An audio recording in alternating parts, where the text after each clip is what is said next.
Chad Brendel, BearcatJournal.com, here with Bryan Cook. Bryan, been kind of a long journey. You had a redshirt year, kind of played behind two guys now in the NFL.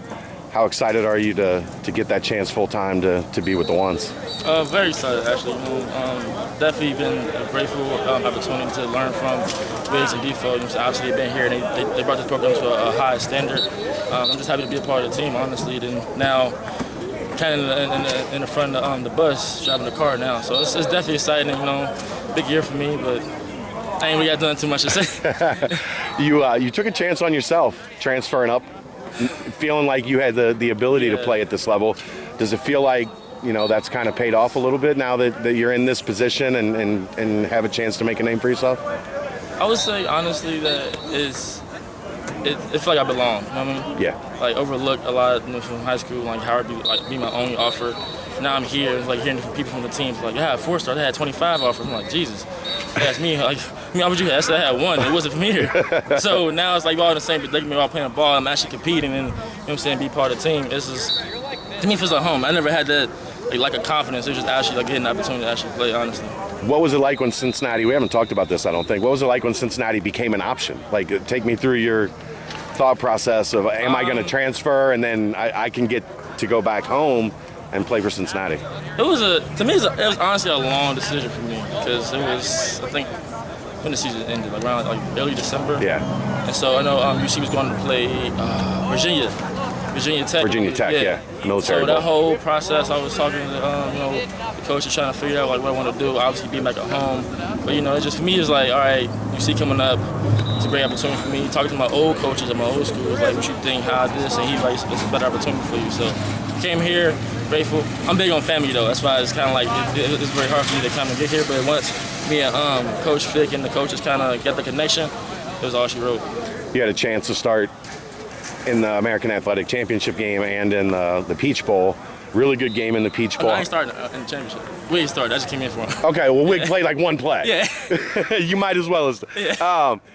But Peach Bowl had a great game. How much does that help your confidence going against a team like that, on a stage like that, and playing as well as you did? I think it was just, I want to say confidence for myself. It's more like confidence with the team, but then for me. That makes sense. Like, 'cause I know I could play, but I know obviously I didn't have the opportunity to actually play for the team, like produce. Right. And then once the bowl game comes, it's like, all right, like now in game, like the trust of the teammates, those getting the trust of the coaches.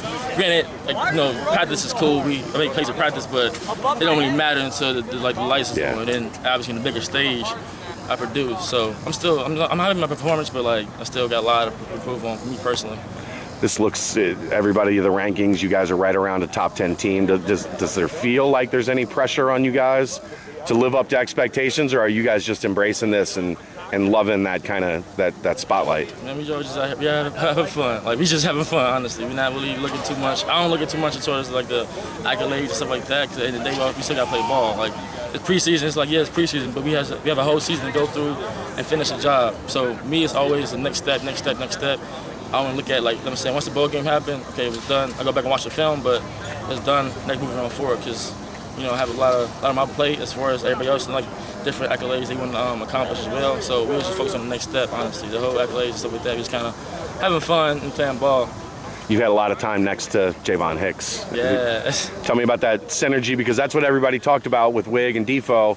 Those guys knew each other like the back of their hands. How is that with you and Hicks? Getting to that level. Here's the difference. Where Defoe and Wiggs knew each other when they got here. Not really. They knew each other before him? No. Wiggs was from Miami. I'm saying, they found out each other. Like, they both got here. Me and Hicks knew each other since Lily. Yeah. So just having that connection since he actually I played quarterback in the league. He's my receiver. So like having a connection, and then now we obviously playing a bigger stage. At the time he was here, I was in different school, still supportive of it, and now we came here together, and now we both starting. So it's like, I'm definitely looking forward to it, like the growth and how we each other, but we still, like you can hear, we still brothers, like we talk to each other like as if we are, like honestly, like having the same parents can make us closer, but gotcha. That's my dog. Tell me about Coach Hitchler. I mean, he's quiet, not a lot of people know a whole lot about him. He hasn't talked to the media much. They haven't given us access. Tell me about Coach Hitch and what you're learning from him and how that position group's going. A lot, honestly, because he's very an XO's guy. You know what I'm saying? Like, make sure it's like game plan and stuff like that. Learning that way, but also learning the bigger picture. So he's a bigger picture type of guy. And for me, transferring from the corner to the safety, it's got hard for me to grasp everything. He definitely helped me with that. Obviously, the first couple of years, I had Coach Anuda, which was on and off. And then he left. Okay, cool, now we have a new coach. And even then, it was kind of like we're still trying to figure each other out. And then now this year, we actually get that connection. It's like, okay, he understands my point of view, understands my point of view. Okay, cool, let's ride out. What we're gonna do? And now he has like the trust is what I want the most. Like everything else is cool, but the trust. So then like you got to plan. There's some checks and some things I might do. He's totally fine with it. Whereas as far as like when I first got here, he was like, no, I don't want that. So that trust that I built from him is I'm definitely happy about that. But a lot of young talent joining the roster this offseason. Do you look now like I'm one of the vets? I'm one of the guys that has to mentor these young guys, like Derek and Wig did for everybody coming up behind them? I would say but the difference is, I don't know how they are, but like for me, I'm always trying to learn. So it's like whether I'm a vet, rather than first year, I still want to learn like being a student of the game. So I actually like during camp, I actually go into the coach's office and just actually listen and just like hear how they talk. So me being the student I am, so okay, cool. I have no problem helping young guys.